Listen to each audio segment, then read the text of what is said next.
Hey, and welcome to a quick little lesson on order of operations. The whole purpose of this lesson is to just help you out in case you missed the lesson or in case there's something you want to just go back and see again. So here we go. Our learning targets were to know the order of operations and how they're performed, and to be able to perform multiple operations with a calculator. Some vocabulary we'll have to know is evaluate, to determine the result of an expression.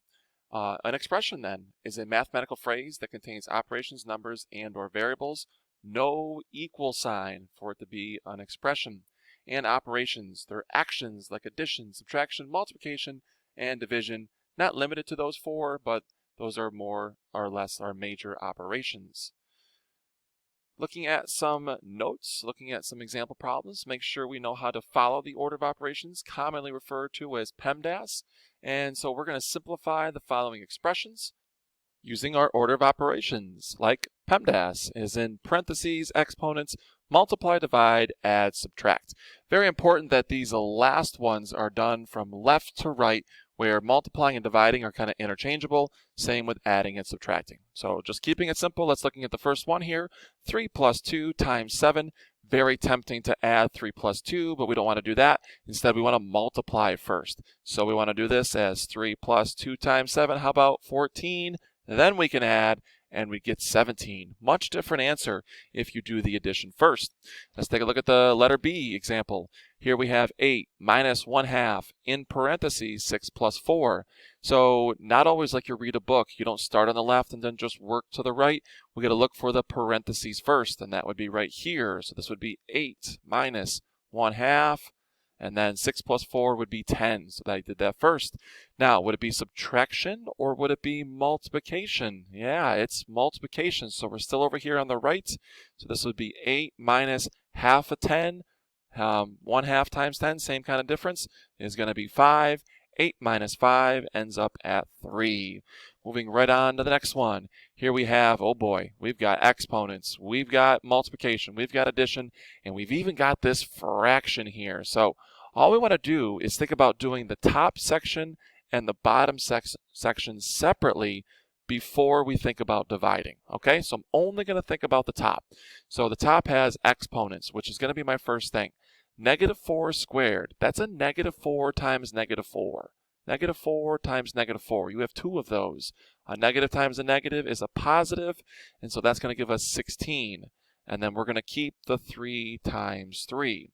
Now the one below that, the bottom, does not have parentheses. So this is -5 times 5, and we'll talk a little bit more about that at the end of the lesson. So this is going to make a negative times a positive be a -25. And then let's keep finishing up the top here. We can't divide by 25 until we get one single number. So that's going to be 16 plus 9, had to multiply first, over -25. And then it's going to be 16 plus 9. How about 25 over 25? And if we simplified that, we'd get just good old 1. A lot of work there, so how about I circle my answer at the end. All right, one more example, and then we're going to get to the reasoning of this. So we have a fraction again. And what did I say last time? Think about doing a simplification of the top and a simplification of the bottom before you think about trying to divide. So up top, I have division, addition, and multiplication. I'm going to go ahead, do the division and the multiplication first. I can do these at the same time because they're separated by an addition sign. So no problem doing them together, and you save yourself a step.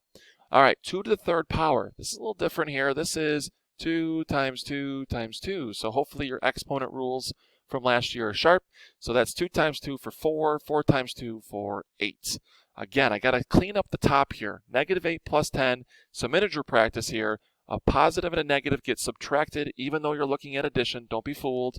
You owe $8. You have $10. So you have that $2, not a negative. And then 2 over 8 can only be simplified. So 2 out of 8 is the same as 1 out of 4. 1/4. 2 can go into 2 once.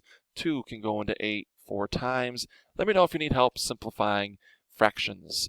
And for our last one, what's the big deal between a -x squared with no parentheses and a -x squared with parentheses? Well, let's take a look at an example in which we have them both involved. So here we have it in parentheses, and here it is not. Well, I will tell you, when it's in parentheses, like I said before, you have two negative 5s, okay? And so when you multiply a negative times a negative, that gives us a positive.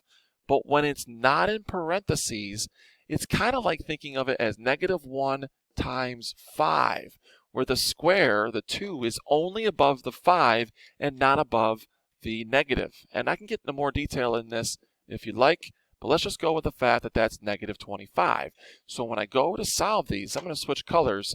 It's going to be +25 plus 2, and I'm going to do that parenthesis addition right now, 4, and then 25 plus 8, and I'm going to end up at 33. Now over here, it's going to start off with -25 plus 2 times, well, 4, okay, and then -25 plus 8. Looks like the same problem we just had, but this is a negative. So instead of adding, I subtract. Sign of the larger number was negative, so it's a -16. So, as you saw, the difference between the expressions are the parentheses, which impacts the sign of the answer. A negative inside the parentheses repeats, but without the parentheses, there's only one negative. I hope you enjoyed this quick recap of Lesson 1, and I'll see you in class.